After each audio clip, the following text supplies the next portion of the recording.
আমার সকল বন্ধুদের জানাই হ্যাপি মকর সংক্রান্তির অনেক অনেক শুভেচ্ছা। মকর সংক্রান্তি আর পিঠে পুলি হবে না সেটা তো হতেই পারে না। আজকে বানানো হচ্ছে পুর পিঠে। কেমনভাবে বানানো হচ্ছে সেটাই ছোট্ট করে শেয়ার করে নিচ্ছি। প্রথমে গরম জল করে চালের গুঁড়ো বা চালের আটা সেটা ভালো করে ঠেসে নিচ্ছি, ভালো করে মাখিয়ে নিচ্ছি।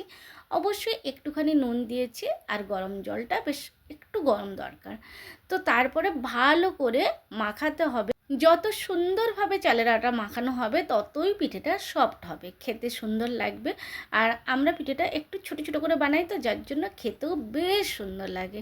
আর এই পিঠে একার দ্বারা, বিশেষ করে আমার পক্ষে একার দ্বারা এত পিঠে বানানো মুশকিল হয়ে যায় বলে সেই জন্য এখন খুব একটা আর বানাই না। আগে বানাতাম, সবাইকে দিতাম, নিজেও খেতাম, একসাথে সবাই খেতাম।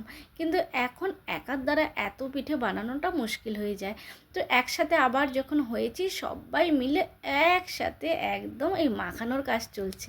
এইটা কিন্তু বেশ মজার লাগে, কিন্তু যখন বাড়ির সবাই মিলে, দেখো আমার ভাইও এসে হাত লাগিয়ে দিয়েছে, সেও কিন্তু মাখিয়ে দিচ্ছে। তো সত্যিকারে এটা বেশ ভালো লাগে যখন বাড়ির সবাই মিলে একসাথে এই কাজটা চলতে থাকে। আর জানো তো, এই পিঠেগুলো যখন বানানো হয় প্রথম কিন্তু এই রকম যে মানে বিনা পুরওয়ালা যেটা আছে তিনটে দেখা যাচ্ছে, প্রথম কিন্তু এইটা বানাতে হয়। তারপরে এরকম মানে বাটির মতন করে যেটা বানানো হচ্ছে তারপরে এটা বানানো হয়। তো যাই হোক, আমি জানতাম না, আমি জানতাম যে যে কোনো সময় একটা বানালেই হলো। তো ওই জন্য আমি প্রথমে বানিয়েছিলাম না, পরে জানতে পারলাম যে সবসময় প্রথমে এগুলো বানানো হয়, তারপরে বাটির মতন মানে পুর দেওয়া হয় যেটাতে। তো ব্যাস, মাখানো যখন হয়ে গেছে চালের আটা, এবার সুন্দরভাবে শুধু পুর দিয়ে মুখটা এইভাবে মুড়ে দিয়ে সেদ্ধ করে নিতে হবে। সেদ্ধ মানে কি, জলে দিয়ে সেদ্ধ নয়।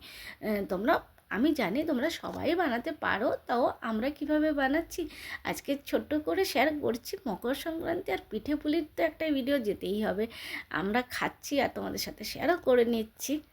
আর এই পিঠে হলেও কিন্তু আমাদের রাত্রিবেলা একটু ভাতের দরকার হয়। মানে পিঠে খেলাম শুয়ে পড়লাম সেটা হয় না, একটু ভাত হলে খুবই ভালো হয়। কিন্তু ভাত না থাকলেও কিছু অন্য কিছু খেতে হয়, শুধু পিঠেতে মানে পেট ভরলেও যেন মন ভরে না।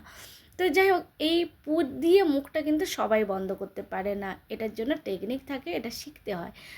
আমি মোটামুটি শিখেছি, খুব ভালো শিখেছি বলবো না, কিন্তু মোটামুটি শিখেছি। তাও যেহেতু পাশে মা আছে তাই মায়ের জন্য রেখে দিয়েছি, মা শুধু পুর দিয়ে দিয়ে মুখটা বন্ধ করছে আর আমরা এইভাবে বাটির মতন করে বানিয়ে নিচ্ছি। চলো এবার এটাকে সেদ্ধ কীভাবে করতে হবে সেটা একটু দেখে নিই। দেখো, এরও একটা টেকনিক আছে। এই হাঁড়িতে জল আছে আর তার উপরে বাটিটা বসিয়ে দেওয়া হয়েছে। এবার পুরো যখন জলটা মানে ফুটতে থাকবে তখন দেখো গ্যাসও একদম ফুল তেজ করা আছে। তো এবারে বাটিটা মোটামুটি গরম হয়ে গেছে আর জলটাও কিন্তু খুব ভালোভাবে ফুটে উঠেছে। এইবারে আমরা এক একটা করে পিঠেগুলো দিয়ে দেব এই বাটির মধ্যে।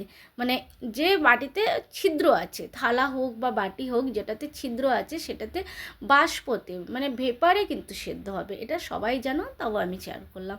তো সব পিঠে কিন্তু একসাথে দেবো না, প্রথমে কয়েকটা দিয়ে দেবো, তার 2-3 মিনিট পরে যখন একটু গরম হয়ে যাবে হালকা, তারপরে বাকি পিঠে দেবো। তবে বাকিও কিন্তু সবটা একসাথে দেওয়া উচিত নয়, যতগুলো ধরবে দেখে, পরিমাণটা দেখে। আমি এক গাদা বানিয়ে নিয়েছি বলে যে আমি পরের বারে সবটা দিয়ে দেবো সেরকম নয়, তাহলে সব পিঠে ভেঙে যাবে। তো পিঠে যাতে না ভাঙে সেইভাবেও দিতে হবে। তো প্রথমে দেওয়া হলো, তারপরে 2-3 মিনিট এটাকে গরম করে নিয়ে তারপরে আবার পিঠে দিয়ে ঢাকা দিয়ে রেখে দিতে হবে। কমসে কম 20-25 মিনিট তো মিনিমাম লাগবেই লাগবে। তো আমার মোটামুটি 20-25 মিনিট কেটে যাওয়ার পরে তারপরে ভাবলাম তোমাদের সাথে একবার শেয়ার করি। দেখো হয়েছে কি না, এভাবে মেরে মেরে দেখতে হচ্ছে। তো যদি হয়ে যায়, এরকম মেরে দেখলেই কিন্তু বোঝা যায় যে হয়েছে কি হয়নি। দেখো এটা এখনও মনে হচ্ছে না, কাঁচা কাঁচা আছে। তো আরেকটু সেদ্ধ হবে, সেই জন্য আবার ঢাকা লাগিয়ে সেটাকে সেদ্ধ করে নিচ্ছে। তারপরে এবার সবাই মিলে খাওয়া তো হবে। এখনও কিন্তু চা খাওয়া হয়নি। সাধারণত এই কাজটা একটু ঝামেলার কাজ থাকে, তো ওই জন্য আগে এই কাজটা করে নিয়ে তারপরে বসে সবাই মিলে চা খাবো। তো এবার দেখলাম মোটামুটি হয়ে গেছে। আর এই পিঠেগুলো সত্যি খেতে ভীষণ সুন্দর লাগে, মানে চলতে ফিরতে ঘুরতে এইভাবে, যেহেতু শুকনো, পায়েসের হলে দুধের হলে সেটা কিন্তু এক জায়গায় বসে খেতে হবে। আর এটা যেহেতু শুকনো, এটা যখন তখন খাওয়া যেতেই পারে। তো এই রকম কিন্তু অনেকবার হয়েছে, কারণ আমরা অনেকেই খাবো, তো একবারে তো কুলোবে না। তো এটা কিন্তু অনেকবারই হয়েছে। তো আজকে কেমনভাবে বানানো হয় তোমাদের সাথে শেয়ার করলাম পুরপিঠা, আর তার সাথে একটু টিপসও তোমাদের সাথে শেয়ার করলাম। আর তারপরে সবাই মিলে চা খাচ্ছি, চা খাওয়ার মজাটাই আলাদা। বাড়ির সবার সাথে বসে না যে কোনো কিছু খাওয়া হোক, গল্প হোক, টাইম মানে সময় কাটানো, সেটা সত্যি অনেকটা ভালো লাগার একটা জায়গা, খুব ভালো লাগে। আর এতগুলো কাপ মানে বুঝতে পারছো, অনেকজন একসাথে মিলে খাওয়া হচ্ছে। তো যাই হোক, চলো টাটা বাই বাই, সবাই খুব ভালো থেকো। আবারও জানাই শুভ মকর সংক্রান্তির অনেক অনেক শুভেচ্ছা। টাটা।